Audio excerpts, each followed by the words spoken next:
This takes place back when I was younger. One time in my freshman year of high school, there was this new kid.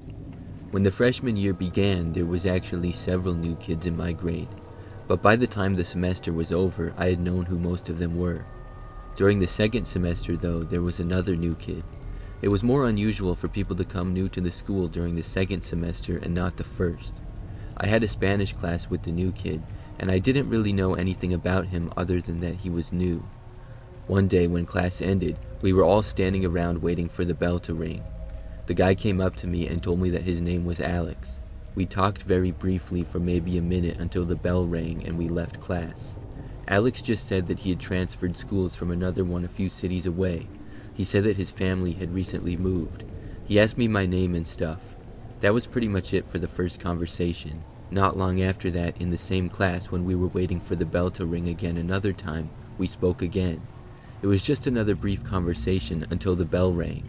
After that, I remember that a few times during the school days, I would see him in the hallways or we'd cross paths. Alex would always wave or say hi, and I would do the same. We started to talk a little more in Spanish class when we weren't doing anything. I remember that he told me where he lived, and it was fairly close to the school. We had pretty much become friends. Then, something really weird happened. I had never hung out with Alex before, and we only talked in class and stuff. One night, long after I had gotten back from school, I was in my bedroom at home. It was probably 11 p.m. I should have been sleeping at that time because I had to get up for school at like 6 a.m. However, I was not, and looking back, I'm really glad for that. I remember hearing a noise outside in the yard. I didn't know what it was because usually things were really quiet outside. There would rarely be an animal or anything that would walk through the yard. I went over to the window and I looked out of it. When I did, I thought that I saw a guy walking through the yard, and as I was looking, I realized that it was Alex. He was walking in the front yard, and he was not looking at me. I only saw him for about 5 seconds, and then he went out of sight, as if he was going to go around the house into the backyard or something. I was very confused. Also, I was not friends with Alex on any kind of social media, and I didn't have his number or anything either. And I never told him where I lived. But even if I did, why would he be here now? I knew that he did not live in this neighborhood. I kept looking out the window, but I didn't see him for a while.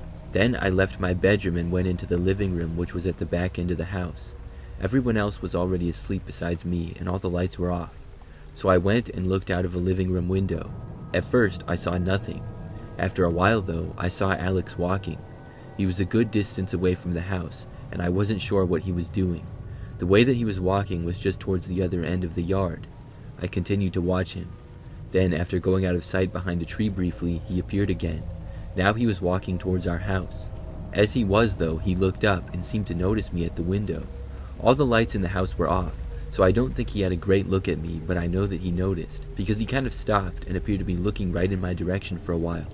Then, after a few more seconds, he turned and ran off. He went back around the front of the house and out of sight. I went to another window to try to find him, but he was gone. I wasn't quite sure why he had been there at all. The next day, he wasn't in class, and after that, I never saw him again. I was always very confused about it. I asked several classmates over time about him, and nobody else seemed to know anything about him. I mean, he only went to our school for like a month and a half, so I'm guessing not many people knew who he was. To this day, I don't know what he was doing, and if that's the reason that he left the school.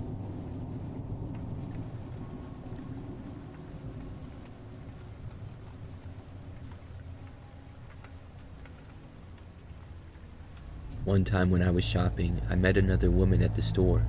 It was very strange and unexpected. That's not a place where I would anticipate making friends at. However, I just remembered that this woman seemed very friendly and also happy. I was at this supermarket near my apartment. As I was in one of the aisles, this woman saw something that I was getting and she was getting it as well. She then started a conversation with me about it. The woman seemed really nice and we talked for like 5 minutes in the aisle. Then we went our separate ways. Maybe a week or two later, I ran into her again at the same store. I was shopping and she randomly came around the corner of the same aisle as me. She saw me and I immediately recognized her. She walked up and said she could not believe seeing me again. She was very friendly again, and the way that she talked was always very well, and she was smiling and asking me how I was doing and stuff. We talked a little more and she told me that she lived in the area and had recently moved there. She said that she worked at some company, I can't remember, but after talking she said that we should exchange numbers. We did, and after that, we ended up getting coffee a couple of times. I thought that we had become friends. Overall, she seemed like a very normal and nice person. We had known each other for a couple of months probably. Then, one night, she texted me and said that her boyfriend had broken up with her. I told her sorry and stuff, and she said things were pretty bad and that she was going to move into a new place. She then asked me if she could stay at my apartment just during the day the next day until her boyfriend was gone and all that. I said yes because I wanted to help her out, and I thought that we were friends. I didn't really think too much about it at all. So the next morning before I left for work, she was going to come over. She arrived at my apartment and went inside, and then I left. Then when I got off work, I went back home. She didn't text me at all during the day when I was at work, so I was assuming that she would still be there when I got back. However, when I returned home to my apartment, she was gone. And not only that, but the whole place was turned completely upside down. Everything was messed up, and my clothes were all over the floor as well as chairs tipped over and things like that. Lots of my valuables were missing entirely. My TV was gone, my laptop and iPad were gone, and some of my jewelry was gone. There were several other things stolen as well. When I sent a text to ask what had happened, it didn't go through. I tried calling, but that's when I realized that she must have blocked me. I was so angry. I called the police and I reported what happened. They came to my apartment and I filled out a report. The one positive thing in my mind at the time was that I at least knew who had robbed me. I told them the woman and everything that I knew about her. However, the name that she had gave me did not turn out to be her real name. I have no idea who she actually is. The police were able to get some surveillance footage from my apartment building. It showed the woman enter with a man. Both were wearing large jackets with a hood and they were kind of looking down most of the time, so it made it very difficult to identify anything about their faces. The man obviously did not come to the door of my place when the woman did. He must have been walking around somewhere in the building, and then when she was inside my apartment, she must have let him in. I wish that I never trusted her. Looking back, some things about her seemed weird, but I just never really noticed them or thought about them at the time. I'm hoping she gets caught wherever she is.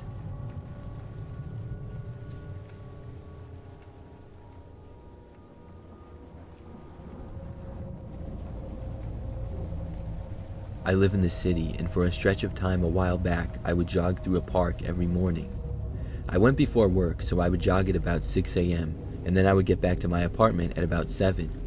The park is a very nice one, and it's large with several sports fields and several sidewalk trails. It's surrounded by city streets, and there's usually a lot of people in the park. People are always playing sports and walking their dogs and jogging and things like that. At 6 a.m. though, there's not really that many people at all. The park is huge, like I said, but I also jog a few blocks to the east or south of the park as well most of the time. So anyways, one time I was jogging, and when I was about done, I sat down on a bench to respond to a text. This woman was also sort of jogging, and she came up and approached me on the bench. She said hi, and then said that she always sees me jogging there, and asked if I was there every morning. I said yes, and we got to talking a little, and she told me that her name was Morgan. She also liked to jog around the park in the morning. I had never noticed her jogging before, but I'm pretty focused when I run, so I figured that I just hadn't noticed. After talking for a little while, Morgan said that we should jog together sometime. She seemed pretty nice, and also to be an active person like I was, so I said yes. Then we exchanged phone numbers. I remember that we jogged together one time the next week, and it went pretty well. It was about the same time that I would normally go. Then, the following week after that, Morgan texted me and asked me if I wanted to jog with her really early. She said that she was going to be going at 4:30 a.m.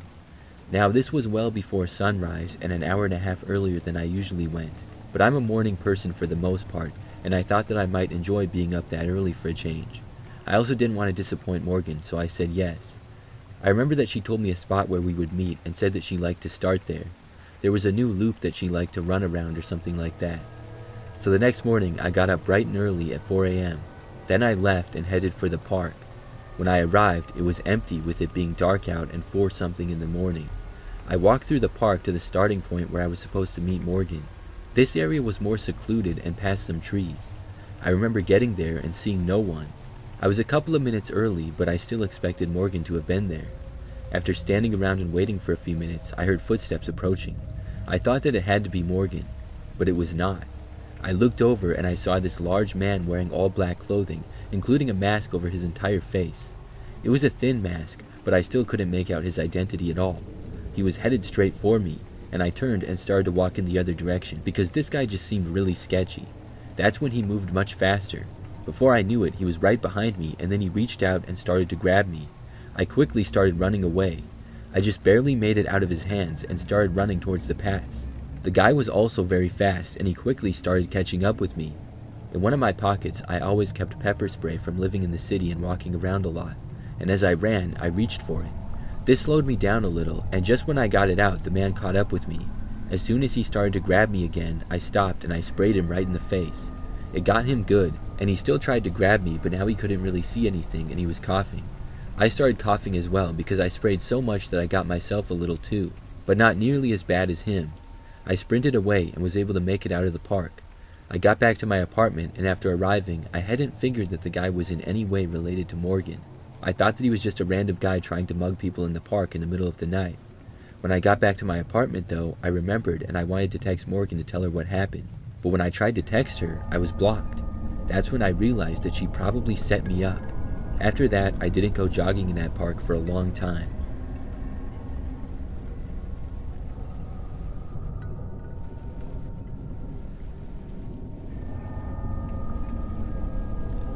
This happened a long time ago.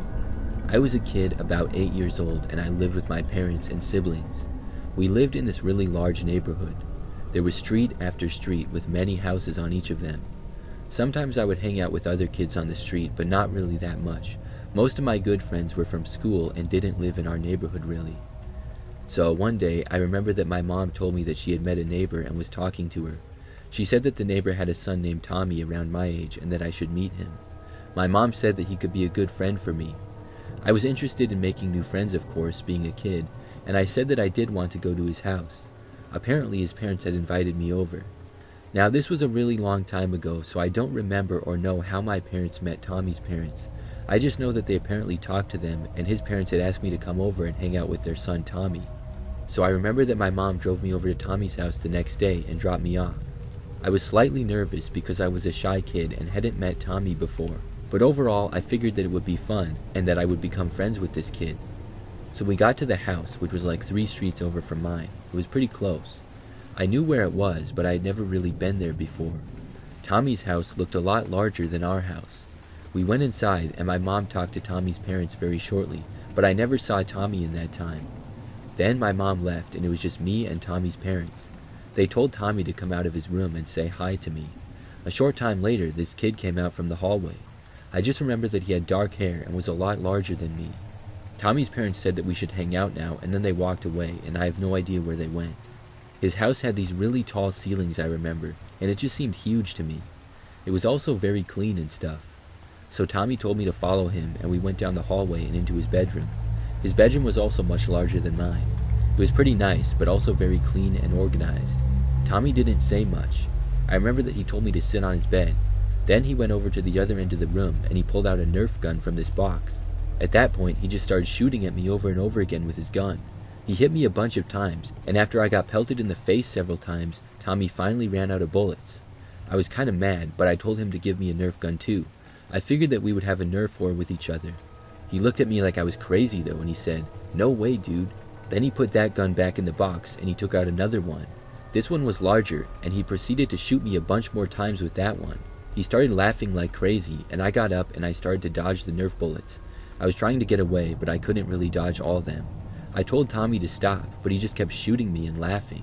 When he finally ran out of bullets with that Nerf gun, I told him to stop again, and I said that we should do something else. He then said okay, and I felt relieved to finally be doing something else other than getting shot with a Nerf gun. He put his Nerf gun away in the box, as there were like 100 bullets littered around his floor now. But then, in the same motion, he took out this Nerf sword from the box. I thought to myself, oh no, here we go. He then came up to me and started whacking me with it. And the sword was made of like plastic or whatever, so it didn't really hurt that bad. But it did hurt, and he was whacking me like as hard as he could. He would make sound effects and was also just laughing. He even hit me in the face a few times, and I tried to shield myself. I was so mad, but I knew that I wouldn't stand a chance trying to fight Tommy. He was a lot bigger than me. I also knew that he had me outmatched in weapons, clearly. I started yelling loudly for him to stop. He did finally, and he told me to shut up and stop being a baby. I was wondering if his parents heard us, and I wondered where they even were. I really wanted them to come in and stop Tommy from just using me for target practice. Tommy then walked away with his sword and put it back in the same toy box.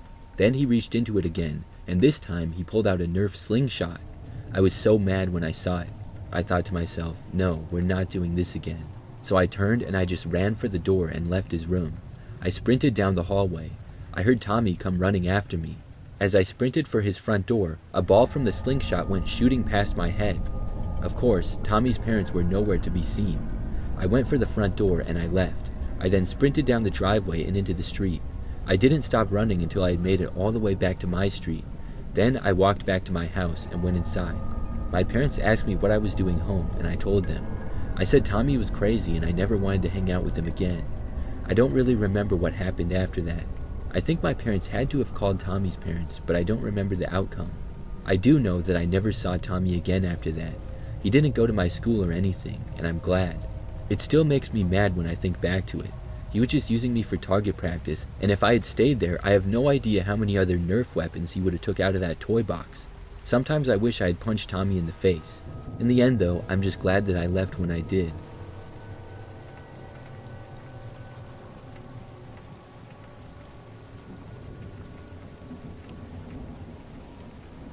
I had this really weird and bizarre thing happen last year. So I was working at this office in a large building. The company that I work for has tons of employees and stuff. The building is very busy, and I know most of the coworkers on my floor and in my department, but there are other floors with other departments and stuff. One day I was in the elevator and another woman was also there. Somehow we had a conversation, and I don't really remember what was said, but I do know for a fact that she told me she worked in the building but was on another floor than me. After that, I remember seeing her the very next day walking into work at the same time as me. We talked again at that point too, and soon we became friends pretty fast. I saw her around the building a couple of times, and I remember that she was really nice. We seemed to have a lot of the same interests. She did seem a little strange, to be honest though. Like, she didn't really seem that genuine of a person to me.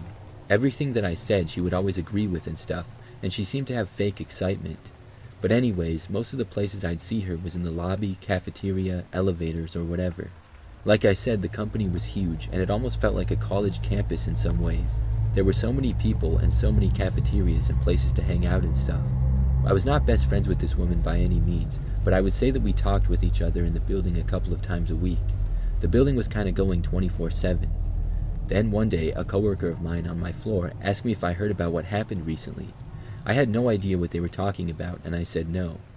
I found out that a woman, the same woman who I'd become friends with, did not actually work there. She'd apparently been pretending to work there. She would just walk into the building and then walk around the building, and there really wasn't much security with how many people worked there. Every day she would just hang out. Someone finally questioned her, and the first time she ran away. The next time they saw her, she refused to say any information about herself. The police got called, and she finally left. She got banned from the premises. It was still unclear why she did it, and after that security beefed up a little. My mind was blown when I heard that. I had started to become friends with this woman, and since then I still haven't seen her. I still wonder sometimes why she did that.